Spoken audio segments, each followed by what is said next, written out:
नमस्कार, मी अमरीन आणि आपण पाहत आहात एडीएन स्पंदन मनामनाचे। आता एक नजर आजच्या ठळक घडामोडींवर। आदर्श आचारसंहितेची प्रभावीपणे अंमलबजावणी करावी, जिल्हाधिकारी सुनील चव्हाण यांचे निर्देश। खासदार संजय यांच्यातर्फे मोफत पोलीस भरती पूर्व प्रशिक्षण। आता सविस्तर बातम्या।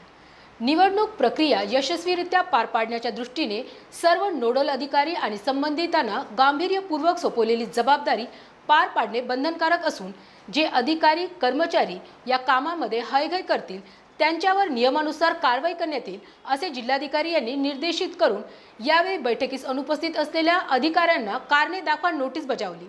महाराष्ट्र पोलीस दलात मेगा भरती होणार असल्याने औरंगाबाद जिल्ह्यातील जास्तीत जास्त गरीब होतकरू आणि कष्टकऱ्यांच्या कुटुंबातील मुले मुली यांची भरती व्हावी यासाठी इच्छुक उमेदवारांना पोलीस दलात भरती होण्यासाठी पोलीस भरतीपूर्व प्रशिक्षण तज्ज्ञांमार्फत मोफत देण्यात येणार असल्याचे घोषित केले आहे। सध्या कोरोनाच्या पार्श्वभूमीवर पोलिसांचे संख्याबळ पुरेसे नाही, तसेच राज्यात कायदा आणि सुव्यवस्था राखत असताना उपलब्ध असलेल्या पोलिसांवर ताण येत आहे। या पार्श्वभूमीवर राज्य सरकारने पोलीस भरतीबाबत निर्णय घेतला। सन 2020 ते 2021 या वर्षाकरिता 12,538 पदे भरण्यात येणार असल्याने शहरी आणि ग्रामीण भागातील अनेक युवकांना पोलीस दलात सहभागी होता येणार आहे। पोलीस भरती दरम्यान अनेक इच्छुक उमेदवार शासन स्तरावर अर्ज सादर करतात, परंतु योग्य ते मार्गदर्शन आणि प्रशिक्षण नसल्याने शारीरिक पात्रता असताना सुद्धा उमेदवारांना जणू त्यांचे संपूर्ण आयुष्य उद्ध्वस्त झाल्याचे जाणवते। पोलीस भरती दरम्यान उमेदवारांची अडचण लक्षात घेता पोलीस भरतीपूर्व उमेदवारांना मोफत मैदानी शारीरिक चाचण्यांचे प्रशिक्षण, सामान्य ज्ञान आणि इतर लेखी परीक्षांचे अभ्यासक्रम पूर्ण करून सराव परीक्षा घेण्यात येणार आहे।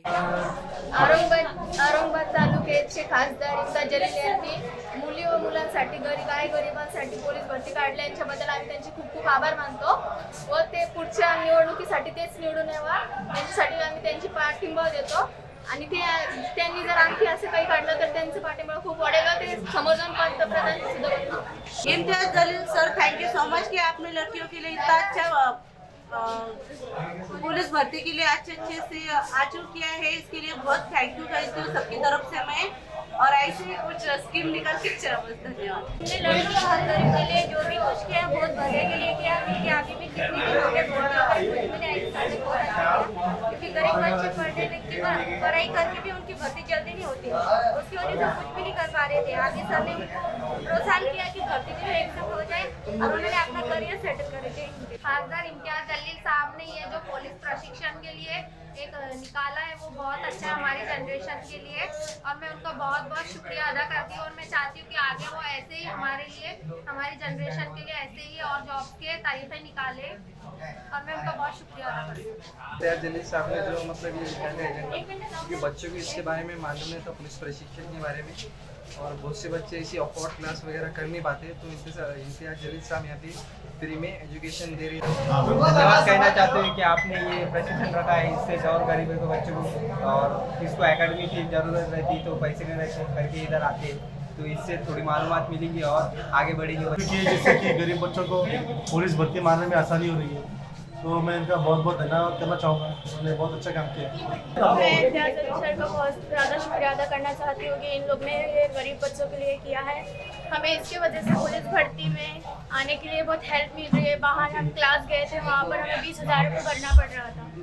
सर ने ये हमारे लिए फ्री में किया है, तो मैं सर का बहुत ज़्यादा शुक्रिया अदा करती हूँ। मुझे जो है तो पुलिस भर्ती करना मतलब इम्पोर्टेंट नहीं था, मुझे दरअसल यूपीएससी देना है, लेकिन घर की इकोनॉमिकल कंडीशन देखकर मैंने सोचा कि पहले खुद घर में गवर्नमेंट जॉब हासिल कर लूँ। तब मेरे सामने एक महारैली मतलब बहुत बड़ी पुलिस भर्ती आई, फिर मैंने निर्णय लिया कि मैं पुलिस भर्ती करूँगी, लेकिन पुलिस भर्ती करने के लिए मेरी घर की कंडीशन बिल्कुल भी ठीक नहीं थी। मेरे पापा जो है तो ऑटो ड्राइवर है, तो फिर मैंने जाकर मतलब क्लास की इंक्वायरी की कि भाई फीस कितनी है क्या है, तो मुझे तकरीबन जो अच्छी क्लासेस लेती है वहाँ पे लेक्चर होते हैं, ग्राउंड होता है, उन्होंने 25,000 30,000 बताया था, लेकिन मेरी कंडीशन बिल्कुल भी। एक न्यूज़ आई कि इम्तियाज जलील साहब जो है तो हमें फ्री एजुकेशन देंगे, ग्राउंड देंगे, प्लस लेखी देंगे, और जिस बच्चे में क्वालिटी होंगे उसको जॉब भी प्रोवाइड करेंगे। मराठा आरक्षणावर घालण्यात आलेली स्थगिती हटविण्यासाठी राज्य सरकार काहीच प्रयत्न करीत नाही, त्यासाठी राज्य सरकारला जागे करण्यासाठी मराठा क्रांती ठोक मोर्चाच्या वतीने 7 नोव्हेंबर रोजी मुख्यमंत्री यांच्या निवासस्थानी अथवा शिवसेना भवन मातोश्री समोर मोर्चा काढण्यात येणार असल्याची माहिती मराठा क्रांती ठोक मोर्चाचे मुख्य समन्वयक रमेश केरे पाटील यांनी पत्रकार परिषदेत दिली.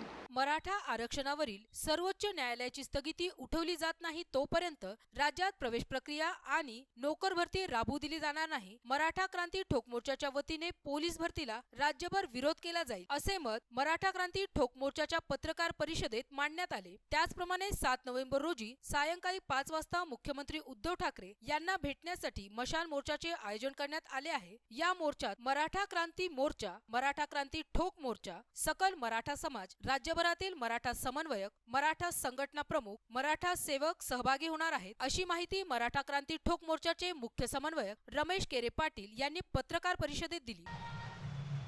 कोरोना नावाचा संकट या ठिकाणी आलेला आहे. एकीकडे ओला दुष्काळ या ठिकाणी झालेला आहे. त्यामुळे महाराष्ट्रातले जवळपास सगळ्याच्या सगळ्या जिल्ह्यातले समन्वयक या मशाल मार्च मध्ये सामील होणार आहे. आणि मराठा समाजाच्या आमच्या ज्या ज्या प्रलंबित मागण्या आहेत, जोपर्यंत ह्या मागण्या सगळ्या मान्य होणार नाही तोपर्यंत आता हा लढा सुरू राहणार आहे. त्याच पद्धतीनं मराठा क्रांती ठोक मोर्चाच्या वतीनं 7 तारखेला सकाळी 10 वाजता पंढरपूर या ठिकाणून पण दिंडीचं आयोजन आम्ही केलेलं आहे. ही दिंडी जवळपास 20 दिवस सुरू राहणार आहे आणि दुसऱ्या दिवशी ते मंत्रालयावरती धडकणार आहे. मराठा समाजाच्या मागण्यांसाठी या महाराष्ट्रामध्ये विविध आंदोलन आता मराठा क्रांती ठोक मोर्चाच्या वतीने सुरू केलेले आहे.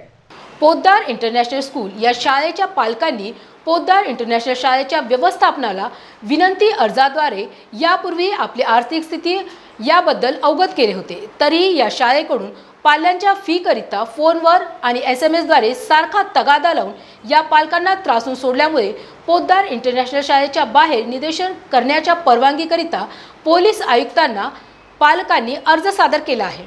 कोरोना या महासाथ रोगामुळे आर्थिक अडचणी ह्या सर्वांसमक्ष उभ्या राहिलेल्या आहेत. या संकटाशी सामना करणे सर्वच नागरिक आपापल्या परीने करीत आहेत. यामध्ये शासनानेही कोणत्याही प्रकारे असो सर्वसामान्यांची थोडी का होईना मदत करावी अशी अपेक्षा नागरिक करीत आहेत.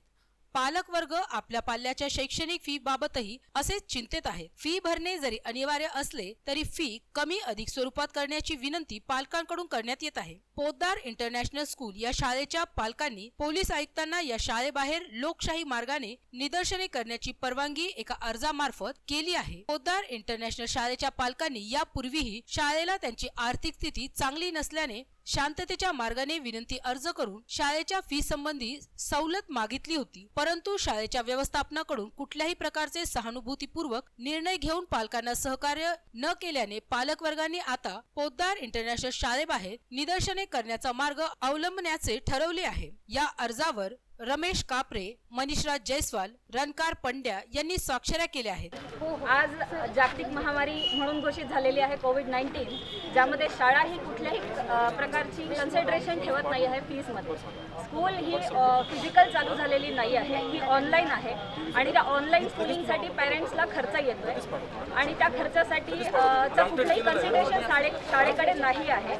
आणि उलट शाळा आम्हाला सांगते की शाळेलाही खर्च येतो, बिल्डिंगचा खर्च आहे, बसचा EMI आहे, त्यांना कॅन्टीनचा EMI किंवा सिव्हिल खर्च आहे.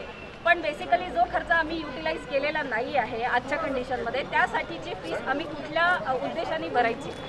आमचं म्हणणं हे आहे की सरकारने याच्यात दखल घ्यावी आता, की जे काही आम्ही 3 जूनपासून सरकारला सुद्धा निवेदन दिलं, शाळेतसुद्धा निवेदन दिलं, जिल्हा परिषदच्या प्राथमिक अधिकाऱ्याला निवेदन दिलं, माध्यमिक शाळेच्या अधिकाऱ्यांना निवेदन दिलं, पण शाळेवर काहीच कारवाई होत नाही आहे. शाळा आतापर्यंत 80-80 हजार 1-1 लाख रुपये फीस घेऊ लागली आणि यावर्षीसुद्धा ऑनलाईन क्लासेसची फीसची डिमांड त्यांची तेवढीच आहे. शाळेचा खर्च शाळेने स्वतः टीचर्स त्यांचे अर्धे करून टाकलेले आहे. त्यांची बिल्डिंग आपण वापरून लागलो, त्यांचं काहीच शाळेचा विद्यार्थी यावर्षी काहीच वापरून लागले, तरी त्यांना फीस तेवढीच पाहिजे जी मागच्या वर्षी ते घेत होते. तर आमची डिमांड एवढीच आहे का फीस जी आहे शाळेची त्यांनी यावर्षी त्यांचं जे खर्च होऊ लागलं त्याप्रमाणेच फीज घ्यावी, अन्यथा एक्स्ट्रा फीज आम्ही देणार नाही. आज ऑनलाईन क्लासेस चालतात, 3 तासाचे क्लासेस चालतात आणि तरी यांनी जे फर्स्ट टर्मच्या एक्झाम आहेत त्या फर्स्ट टर्मच्या एक्झामही घेतलेल्या नाहीत. सेकंड टर्मच्या थर्ड पेपरपासून यांनी ॲड केलं आणि मग जेव्हा एज्युकेशन चालू होतं तेव्हा त्या मुलाला लिंकच भेटलेली नाही, तर तो काय प्रश्न उत्तर सोडणार होता. यांनी यांची जबाबदारी झटकून आजपर्यंत बऱ्याचशा पॅरेंट्सला मानसिक त्रास दिलेला आहे, आर्थिक त्यांना तर झालेलाच आहे. आज प्रत्येक पॅरेंट्स हा खूप अडचणीतून बाहेर पडतोय. अशी जागतिक महामारी असताना सुद्धा पोद्दार सारख्या अशा अनेक शाळा आहेत की ह्या पॅरेंट्सला समजून घेत नाहीत. जर का तुम्ही फीस पेड केली नाही तर तुम्हाला लिंकच भेटणार नाही. टीचर म्हणतात आमचे की जर का तुम्ही फीस नाही पेड केली तर तुम्हाला एग्जामची लिंकच नाही भेटणार. हम अभी यहाँ पे खड़े हैं कि बच्चों की फ़ीस कम करने के लिए। तो पिछले साल भी हमने पूरी फ़ीस पे की, फरवरी से तो स्कूल बंद था, हमने वो भी फ़ीस नहीं मांगी. लेकिन इस साल हमारा कहना ये है कि ये इतनी जागतिक महामारी आई है तो उन्होंने फ़ीस कम करना चाहिए, हम ये बात करें. लेकिन वो सुनने के लिए तैयारी ही नहीं है. और जब बच्चे एग्ज़ाम दे रहे थे तो 2 दिन उन्होंने बच्चे की इतनी हरासमेंट की है कि फोल्डर ही बंद किया था उन्होंने. 2 दिन हरासमेंट हो गई. और जिन्होंने फ़ीस भरी थी वो उनके बच्चों को उन्होंने फोल्डर खोल दिया था और हमारे बच्चों को फोल्डर नहीं खोला था. कमी झाली पाहिजे म्हणण्यापेक्षा 8 मे 2020 रोजी राज्य शासनाचा आदेश आहे की शाळेची फीस ही 2020 ते 2021 ची जो काही खर्च येतोय त्याप्रमाणे शाळेची फीस घेतली पाहिजे. पण आज शाळा हे करत नाहीत. शाळा फक्त पालकांवरती दबाव आणतात. याचं कारण आहे ते फक्त पैशाकडे बघतात. आज आपण बघतो की जगामध्ये जागतिक महामारी आलेली आहे आणि यांना काय पडलंय तर फक्त फीसचं पडलंय. आजपर्यंत त्यांना मुलाकडे मोबाईल नको होता आणि आज तेच शिक्षक सांगतात की मुलांना मोबाईल द्या. हे काय आहे? हे फक्त आणि फक्त फीस जमा करण्याचं त्यांचं एक षडयंत्र आहे. संपूर्ण राज्यभरात अस्थायी सहाय्यक प्राध्यापकांनी सामूहिक रजा आंदोलन 2 दिवस पुकारले. तात्पुरत्या स्वरूपात कार्यरत असलेल्या सहाय्यक प्राध्यापकांना कायमस्वरूपी शासकीय सेवेत रुजू करून घ्यावे आणि 7व्या वेतन आयोगाप्रमाणे वेतन लागू करावे, या आणि इतर मागण्यांचे निवेदन शासकीय वैद्यकीय महाविद्यालय आणि रुग्णालयाच्या अधिष्ठातांमार्फत वैद्यकीय शिक्षण व संशोधन मुंबईचे संचालक यांना तात्पुरत्या सेवेतील सहाय्यक प्राध्यापकांनी दिले. महाराष्ट्र शासनाच्या सर्व वैद्यकीय महाविद्यालयांमध्ये अनेक सहाय्यक प्राध्यापक मागील अनेक वर्षांपासून तात्पुरत्या नियुक्तीनेच कार्यरत आहेत. कोरोना या साथरोगातही हे सर्व अहोरात्र आपली सेवा रुग्णांना देत आहेत. 15 ऑक्टोबर 2020 आणि 16 ऑक्टोबर 2020 रोजी फक्त प्रतिकात्मक आंदोलन म्हणून काळ्या फिती बांधून या सहाय्यक प्राध्यापक यांनी काम केले, तरीही त्यांच्या आंदोलनाची योग्य दखल शासन स्तरावरून घेण्यात आली नाही. त्यामुळे 2 नोव्हेंबर आणि 3 नोव्हेंबर 2020 रोजी सामूहिक रजा आंदोलन सहाय्यक प्राध्यापक हे करीत आहेत. तसेच रुग्णास अत्यावश्यक सेवाही मिळणार आहे. सर्व तात्पुरत्या सेवेतील सहाय्यक प्राध्यापकांनी त्यांच्या काही मागण्या या निवेदनात मांडल्या आहेत, ज्यात सर्व तात्पुरत्या स्वरूपात कार्यरत असलेल्या सहाय्यक प्राध्यापकांची सेवा नियमित करावी आणि असे करताना कुठल्याही प्रकारच्या अनुभवाच्या अटीशर्ती न लावता 0 दिवसांपासून शासकीय सेवेत रुजू करावे. तसेच 7व्या वेतन आयोगाप्रमाणे वेतन द्यावे. अतिरिक्त भत्ता या कोरोना साथरोगात सेवा दिल्याबद्दल देण्यात यावा, अशा प्रकारच्या मागण्या करण्यात आलेल्या आहेत. या निवेदनावर doctor Shaikh Amreen Fatema, doctor Mohammed Subhan, doctor Mukta Pande, doctor Vaishali Kirte, doctor Avinash Hambe, doctor Dilip Bhagar, doctor Monali Bhagare, doctor Tausif Sayyed यांनी स्वाक्षऱ्या केल्या आहेत. आज शासकीय वैद्यकीय महाविद्यालय औरंगाबाद येथे महाराष्ट्र राज्य वैद्यकीय शिक्षक संघटनेच्या मार्गदर्शनाखाली आम्ही सर्व अस्थायी प्राध्यापक जमा झालेलो आहोत. याआधी आम्ही शासनाला 15 व 16 ऑक्टोबर रोजी काळ्या फिती लावून लेखी निवेदन दिले होते की आमच्या ज्या मागण्या आहेत, जसे की आम्हाला सर्व अस्थायी प्राध्यापकांना 0 दिवसाच्या सेवेपासून सेवेत नियमित करावे. तसेच शासकीय वैद्यकीय औरंगाबाद येथे अस्थायी प्राध्यापकांना 29 दिवसाच्या ऑर्डर्स मिळत आहेत माननीय संचालक सरांच्या निर्देशानुसार, तर त्या 120 आणि 360 दिवसाच्या करण्यात याव्यात. जोपर्यंत आम्ही सर्व अस्थायी सहाय्यक प्राध्यापक स्थायी होत नाही तोपर्यंत ह्या नियुक्त्या आम्हाला देण्यात याव्यात. तसेच मार्च 2020 पासून कोरोनाच्या वैश्विक महामारीमध्ये आम्ही अहोरात्र जबाबदारीने रुग्णसेवा करत आहोत. निवासी डॉक्टरांच्या खांद्याला खांदा लावून सर्व सहाय्यक प्राध्यापक जबाबदारीने ग्राउंड लेवलला रुग्णसेवेचं अमूल्य कार्य करत आहेत. तर रुग्णसेवेला कुठेही तडा न जाऊ देण्याचा आमचा उद्देश होता आहे. त्यामुळे आम्ही मार्च 2020 पासून शासनाला वेळोवेळी लेखी निवेदने दिली. महाराष्ट्र राज्य शासनाने 2 GR काढले. एका GR मध्ये महाराष्ट्र वैद्यकीय शिक्षण खातं व आरोग्य सेवा ही 2 खाती महाराष्ट्र शासनाची महत्त्वाची खाती आहेत आणि त्या खात्यातील 100% जागा भराव्यात. सर्वच वर्ग 1 पासून वर्ग 4 पर्यंत डॉक्टरांसहित कर्मचाऱ्यांच्याही असं शासनाने GR काढलेला आहे. त्या संदर्भात आम्ही शासनाला लेखी निवेदन दिलं की अस्थायी प्राध्यापक जे आहेत महाराष्ट्र शासनातील त्यांना सेवेत नियमित करावं, ते पण 0 दिवसाच्या सेवेपासनं. तरी देखील शासन जे सहाय्यक प्राध्यापक सेवा देत आहेत त्यांना नियमित करण्याच्या बाबतीत शासनाचं हे उदासीन धोरण आहे आणि याची कुठेतरी आमची दखल घेतली जावी, यासाठी हम आज निदर्शने करत आहोत. बेसिक डिमांड्स है कि जो हम कोरोना काल में जो है क्या रुग्ण सेवा दे रहे हैं तो हमको रेगुलराइजेशन किया जाए, हमारी पहली डिमांड है. और दूसरी डिमांड जो है क्या 6 पे से 7 कमीशन के जो बाकी के हैं क्लास 3 एम्प्लॉयज़ है, क्लास 4 एम्प्लॉयज़ है, जो रेगुलर एम्प्लॉयज़ को 7 पे से कमीशन ये पेमेंट दिया जा रहा है उनका, लेकिन अभी तक वो जो 7 पे हमको लागू हुआ नहीं है. और हमारा जो पेमेंट हो रहा है वो 6 पे से भी हो रहा है. तो उससे भी जो है क्या जो काम कर रहे हैं सहायक प्राध्यापक उनके मन में जो है क्या एक दुजाभाव की भावना है डिस्क्रिमिनेशन की. तो बाकी के जो है कि समान काम समान वेतन की धरती पे जो 7 पे बाकी के जो रेगुलर कर्मचारियों को दिया जा रहा है और वो हमको भी मिलना चाहिए, ये हमारी दूसरी प्रमुख डिमांड है. पहली डिमांड हमारी जो है कि सभी जो सहायक प्राध्यापक जो है 0 डे से उनका रेगुलराइजेशन किया जाए और बाकी 7 पे का जो है क्या एप्लीकेशन उसमें लिया जाए और हमको भी 7 पे के हिसाब से पे दिया जाए. तो अभी जो है कि स्टेट लेवल पे हम सब मेडिकल कॉलेज ने आज 2 दिन का जो है कि सामूहिक रजा का आंदोलन किया है. तो हम इससे उम्मीद करते हैं कि शासन हमारी बात को गंभीरता से लेंगे और हमारी मागणी को ॲड्रेस करेंगे. अगर नहीं हुआ तो फिर स्टेट लेवल पे हम डिसीजन लेके क्या करना है वो डिसाइड करेंगे. जे MSMTच्या मार्गदर्शनाखाली जे काय संपाचं सामूहिक रजाचं यांनी आज सहाय्यक प्राध्यापक यांनी जे नाईलाजानं हे काय उपक्रमण हाती घेतलेलं आहे सामूहिक रजेचं, त्यांना आमचं म्हणजे मेडिकल ऑफिसर मेडिकल कॉलेज या संघटनेचं त्यांना पाठिंबा आहे. ह्या ज्या मागणी आहेत त्यांचे रीतसर आहेत, कारण की ह्याच्या अगोदर पण समावेशन जे 2017ला झालेलं आहे. असं काही वेगळं काही शासनाच्या विरोधात किंवा घटनाक्रमात संविधानाच्या सोडून अशा मागण्या ह्यांचे नाही आहेत. तर कोविडच्या अनुषंगानं ह्या डॉक्टरांनी अहोरात्र जे काही काम केलेलं आहे त्यांचा एक मोबदला म्हणून त्यांना जर रेग्युलरायझेशन केलं, हे सर्व काही डॉक्टर ज्यांना आपण कोरोना योद्धा संबोधतो आणि बरेच ह्याच्यातले डॉक्टर कोरोना पॉझिटिव्ह झालेले आहेत काम करताना, मेडिकल ऑफिसर कोरोना पॉझिटिव्ह झालेत, RMO ऑन ड्युटी झालेले आहेत बरेच पॉझिटिव्ह, त्यांचा एक कुठंतरी मोबदला म्हणून ते आपला अधिकाराच्या दृष्टिकोनानं कोणतेही अटी व शर्ती न ठेवता 0 डेजमध्ये रेग्युलरायझेशन केल्यास सगळ्यांना न्याय मिळत. त्या अनुषंगानं आणि सध्या कसं झालेलं आहे की आरोग्य खाता हा म्हणजे प्रायोरिटीवर सगळ्या गोष्टीला फ्रंटलाईनर म्हणतो आहे आपण त्यांना जर 7 पेचं जर पगार मिळत नसेल तर बाकीचे काय अपेक्षा ठेवावे हे शासनाकडून. त्यामुळे नाईलाजाने आजचा जो भूमिका घेतलेली आहे सहाय्यक प्राध्यापकांनी आणि आमचा वैद्यकीय अधिकाऱ्यांचा त्यांना पाठिंबा आहे.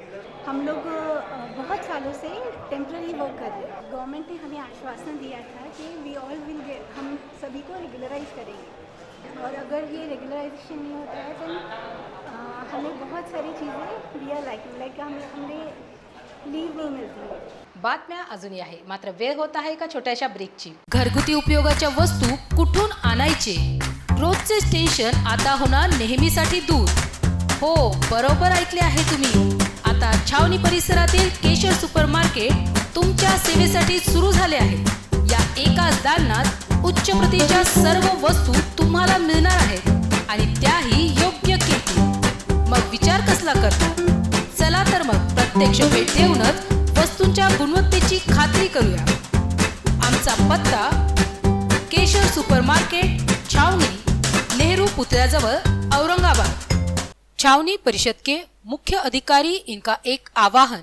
छावनी के सभी नागरिकों को सूचित किया जाता है कि अपना मालमत्ता कर, पानी शुल्क और अन्य बकाया राशि छावनी परिषद में जमा कराए.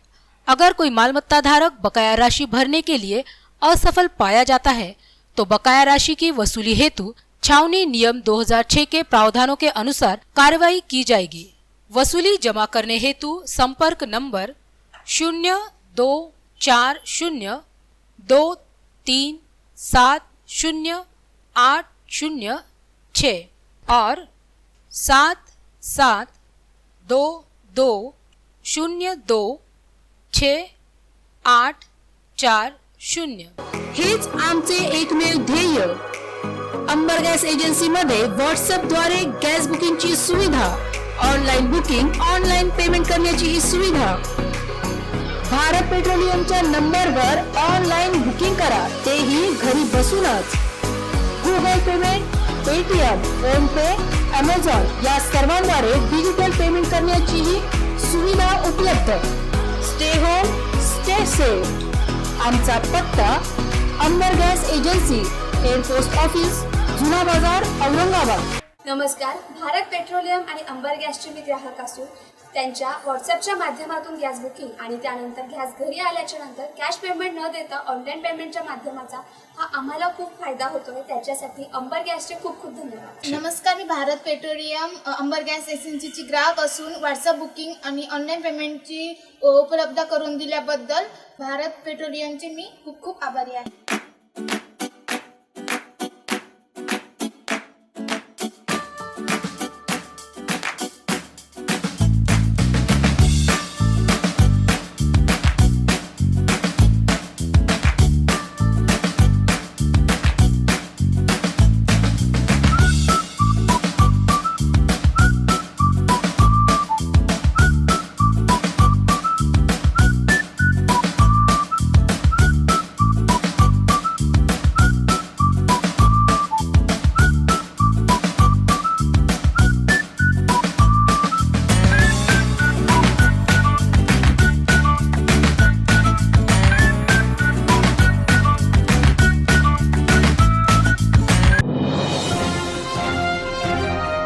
ब्रेक नंतर पुन्हा एकदा आपले स्वागत.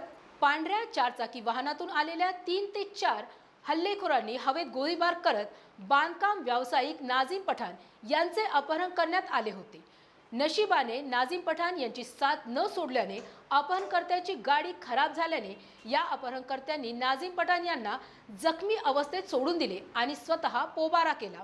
शहरातील देवानगरी जवळील PWD कॉलनीत सकाळी झालेल्या बांधकाम व्यावसायिक अपहरणाला आता नवं वळण लागलं आहे. अपहरण झालेले नाझीम पठाण रऊफ पठाण हे औरंगाबाद येथून 15 किलोमीटर अंतरावर असलेल्या भालगाव जवळ जखमी अवस्थेत सापडलेले आहेत. विशेष म्हणजे अज्ञात अपहरणकर्ते खराब झालेली गाडी रस्त्यावर सोडून फरार झाले आहेत. जखमी अवस्थेत बांधकाम व्यावसायिक नाझीम पठाण रऊफ पठाण यांना घाटी रुग्णालयात हलवण्यात आले असून त्यांच्यावर उपचार सुरू आहेत. अपहरणकर्त्यांनी नाझीम यांच्या पायाला गोळी झाडली आहे, मात्र अद्याप याबाबत पोलिसांनी दुजोरा दिला नाही. शासन नियम बनवतात ते फक्त कागदावर दाखवण्यापुरते नसून नागरिकांनी त्यावर अंमलबजावणी करणे हेही तितकेच आवश्यक असते. टाळी दोन्ही हाताने वाजते. सिटी चौक वन वे येथून नागरिक 2 वे प्रमाणे वाहने घेऊन जात आहेत. असे नागरिकांनी करणेही चुकीचे आहे आणि नागरिकांच्या चुकीकडे दुर्लक्ष करणे ही घोर चूक आहे. फायर पॉइंट पे बहुत सारे ट्रैफिक कर्मचारी दिए हैं, पर ये लोकल सिटी में भी ट्रैफिक कर्मचारी होना चाहिए. सिटी चौक पुलिस स्टेशन के सामने ये जो सिटी चौक एरिया है, यहाँ पे बाहर गांव से हर जगह से लोग खरीदी के लिए भी आते हैं मार्केट में, और इतनी गर्दी हो जाती है दुकानों पे इस पे कि गाड़ियाँ लगाने के लिए पार्किंग की व्यवस्था नहीं है, सबसे बड़ी बात. और पुलिस को यहाँ पे कोई ट्रैफिक पुलिस का नियंत्रण नहीं है. उसकी वजह से ऐसा हो गया है क्या किसी को धक्का बुक्का भी लग गया तो आपस में झगड़े हो जाते हैं. बहुत कुछ होता है यहाँ पे भी. ऐतिहासिक वास्तू जर वेळीच जपल्या नाही तर येणाऱ्या पिढींना आपण काय दाखवू याची काळजी सर्वांनीच घेतली पाहिजे. पानचक्की या ऐतिहासिक वास्तूची भिंत खूप जीर्ण झालेली आहे. याकडे वक्फ बोर्डाने लक्ष देऊन त्याची त्वरित डागडुजी केली पाहिजे. वाहतूक विभागाने तेथे बऱ्याच काळापासून उभे करण्यात आलेल्या वाहनांसंबंधी वेळीच कारवाई केली पाहिजे आणि सर्वात महत्त्वाचे म्हणजे त्या परिसरातील नागरिकांनी देखील ऐतिहासिक वास्तूला नुकसान होईल अशा प्रकारे वाहने महिने तेथे उभी करू नये. ऐतिहासिक वास्तूंचे संरक्षणाची जबाबदारी आपल्या सर्वांचीच आहे. ऐतिहासिक वास्तूंची देखभाल करणे हे पुरातत्व विभाग किंवा त्या मंडळाचे काम आहे. अशीच एक ऐतिहासिक वास्तू पानचक्की आहे. पानचक्की या परिसरातील स्थानिक नागरिकांच्या गाड्या या पानचक्कीच्या भिंती शेजारी उभ्या करण्यात आलेल्या आहेत. या वास्तूची भिंत खूप जीर्ण झालेली आहे. ती एखाद्या वाहनाच्या धडकेने पडण्याची शक्यता असल्याने येथील वाहने या भिंतीपासून दूर उभी करायला हवी आणि या भिंतीच्या संरक्षणाकरिता येथील वक्फ बोर्डानेही उपाययोजना केली पाहिजे. कारण ही ऐतिहासिक वास्तू पर्यटन स्थळ आहे. यामुळे सरकारी तिजोरीत आवक वाढण्यास मदत मिळते आणि अशा ऐतिहासिक वास्तू आपल्या शहराच्या सौंदर्यातही भर घालतात. अशा ठिकाणी बऱ्याच काळापासून उभे करण्यात आलेल्या वाहनांकडे वाहतूक विभागानेही लक्ष देऊन त्यासंबंधी योग्य ती कारवाई वेळीच केली पाहिजे. वक्फ बोर्ड वालों का काम है कि ये जो पार्किंग उन्होंने बनाए, तो ये पार्किंग उन्होंने जो बनाया तो ये दीवार को और जिस दीवार से पानी आता है तो उन्होंने उसकी सेफ्टी के वास्ते वहाँ कोई भी अच्छे से अच्छा इंतजाम करना, ताकि कोई 4 व्हीलर वगैरह और 2 व्हीलर वगैरह। तो मेरी अखबार वालों से ये गुजारिश है भाई कि वहाँ छोटा से छोटा गार्डन बना के और कोई मजबूती से चबूतरा वगैरह बना देना, ताकि कोई गाड़ी वहाँ भिड़े भी तो चबूतरे को भिड़ के वो दीवार बच जाए अपनी। दिवाळी या दीपोत्सवानिमित्ताने शहरात विविध वस्तूंची छोटी मोठी दुकाने थाटण्यास सुरुवात झाली आहे। या सणानिमित्त लागणाऱ्या विविध वस्तू या दुकानांमध्ये उपलब्ध आहेत, परंतु या व्यावसायिकांमध्ये उत्साहासोबत चिंताही प्रवास करीत आहे, कारण कोरोनामुळे सर्व सण साधेपणाने साजरे करण्याचे आदेश शासनाचे आहेत। तसेच आर्थिक स्थिती ही सर्वसामान्यांची अजूनही सावरलेली दिसत नाहीये। सर्वात मोठा उत्साहाचा प्रकाशाचा सण म्हणजे दिवाळी ही आता थोड्या दिवसांवर येऊन ठेपली आहे। या सणानिमित्त लागणाऱ्या साहित्यांची दुकाने शहरात काही ठिकाणी आता थाटली आहे। दुकाने जरी थाटलेली आहेत तरीही दुकानदारांना आपला व्यवसाय चांगला होईल की नाही ही चिंता त्रास देत आहे। बऱ्याच सणावारांना जोडून असलेले व्यवसाय यापूर्वीही शहरातील लोकांनी केले, परंतु कोरोना या साथरोगामुळे यावर्षीचे सगळे सणवार अगदी साध्यापणाने साजरे केले गेले। त्यामुळे यंदाची दिवाळी कशी साजरी होईल, गिराईकी या व्यावसायिकांना मिळेल की नहीं, या सर्व प्रश्नांची उत्तरे येणारा काळच देईल। हर साल लगाते, इस साल भी लगाया, मगर दिन में दोनों का डर है कि कोरोना का ऐसा चालू है, ये वाली कैसा बनता रहता है समझ में तो नहीं आ रहा। मगर हर साल लगाते उनके इस साल भी लगाए, माल लेके आए, अभी जो होगा तो अच्छा होगा ऐसा सोचने। कोरोना या साथरोगामुळे सर्वत्र लॉकडाऊन लागले गेले। त्या काळात लग्न समारंभाचे कार्यालयही बंद ठेवण्यात आले होते। त्यामुळे सरकारने कोरोना काळातील कोणतेही टॅक्स या कार्यालयावर लावू नये, कारण या कार्यालयातील मालकांनाही आपल्या कर्मचाऱ्यांना पगार हा खिशातून द्यावा लागला। त्यामुळे सरकारने यांची आर्थिक स्थिती लक्षात घेऊन यांच्याकडून लॉकडाऊन काळातील टॅक्स वसूलू नये अशी मागणी गुलाब विश्व हॉलचे मालक प्रशांत शेळके यांनी केली आहे। लगभग मार्च से गवर्नमेंट ने हमारे को सारे जो मंगल कार्यालय लॉन्च है इसको मार्च से सील लगाए हुए हैं। मार्च से सील लगाने के बाद में जो लगभग 5-6 महीने हमारे गए वो कम्प्लीटली लॉकडाउन गए। उसके बाद में पिछले महीने से जो परमिशन वो देना चाहते हैं तो लगभग सिर्फ 50 लोगों की परमिशन हमारे को मंगल कार्यालय को दे रहे हैं। अभी हमारी व्यथा ये है महाराष्ट्र गवर्नमेंट के सामने कि तुम जो होटल्स है, 5 स्टार होटल्स है, छोटे मोटे जो होटल रेस्टोरेंट्स हैं, इसको आप लगभग 50% सीटिंग कैपेसिटी से परमिशन दे रहे हैं। वो परमिशन हम चाहते हैं, जो गवर्नमेंट को समझ में नहीं आ रहा है कि लोग बाहर जाके कहाँ शादी लगाएंगे, और जो नुकसान जो हो रहा है गवर्नमेंट हमारा मंगल कार्यालय वालों का, कि लगभग महानगर पालिका का टैक्स लोगों को आया हुआ है 3-3, 4-4, 6-6 लाख रुपये महानगर पालिका का टैक्स है, जो कि हालांकि गवर्नमेंट ने ही मार्च से सील करे हुए, तो टैक्स किस चीज़ का दे रहे हो, हमारा पहला ये कहना है। दूसरी बात ऐसी है कि 50 लोगों में शादी कौन लगाएंगा, उसको तो खाना खाने बनाने कुछ 10-20 लोग लग जा रहे हैं, ये दूसरी बात है। तीसरी बात हमारा ये कहना है क्या अब जो कोविड की वजह से तुमने जो बंद रखे थे, और अभी वो औरंगाबाद की हद तक आज के कंडीशन में 330 लोग कोविड के बचे हैं, तो हमारे को तुम 50% से जो होटल को परमिशन दे वो परमिशन हमारे को आपने देना, ये रिक्वेस्ट इसकी वजह से प्रोटेस्ट था हमारा। औरंगाबाद, जालना, जळगाव, अहमदनगर या जिल्ह्यांमध्ये जनावरांची चोरी करणाऱ्या सराईत टोळीला स्थानिक गुन्हे शाखेच्या पथकाकडून जेरबंद करण्यास यश आले आहे। 3 नोव्हेंबर रोजी फिर्यादी शिवाजी रिठे राहणार दहेगाव वैजापूर यांनी पोलीस ठाणे वैजापूर येथे फिर्याद दिली की त्यांच्या शेतातून 2 काळ्या पांढऱ्या रंगाची जर्सी गाय तसेच जनार्दन उगले यांची एक गाय एक गोरा अज्ञात चोरट्यांनी चोरून नेली। सदर गुन्ह्याची माहिती मिळताच पोलीस अधीक्षक मोक्षदा पाटील यांच्या आदेशाने स्थानिक गुन्हे शाखेच्या अधिकारी आणि कर्मचारी यांनी तात्काळ सदर गुन्ह्याच्या घटनास्थळी पाहणी केली। स्थानिक गुन्हे शाखेच्या पथकाने गुप्त बातमीदारांच्या आधारे या गुन्ह्यातील गुन्हेगारांना पकडले असता आरोपी शेख मुख्तार उर्फ कालू शेख चांद राहणार नायगाव जिल्हा औरंगाबाद याने त्याच्या साथीदारासह 60 ठिकाणी जनावरे चोरीचे गुन्हे केल्याची कबुली दिली आहे। या आरोपींच्या ताब्यातून 4,03,000 रुपये किमतीचा मुद्देमाल, ज्यात 2 म्हशी, 1 गाय, गुन्ह्यात वापरलेली Ashoka Leyland pickup van, motorcycle आणि 4 मोबाईल हँडसेट जप्त करण्यात आले। सदरची कामगिरी पोलीस अधीक्षक मोक्षदा पाटील यांच्या मार्गदर्शनाखाली स्थानिक गुन्हे शाखेचे पोलीस निरीक्षक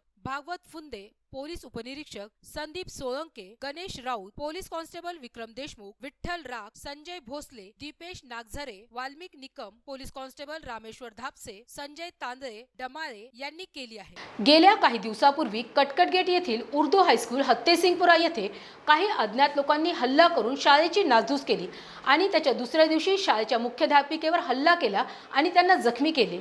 त्यांना शासकीय वैद्यकीय रुग्णालयात दाखल करण्यात आले.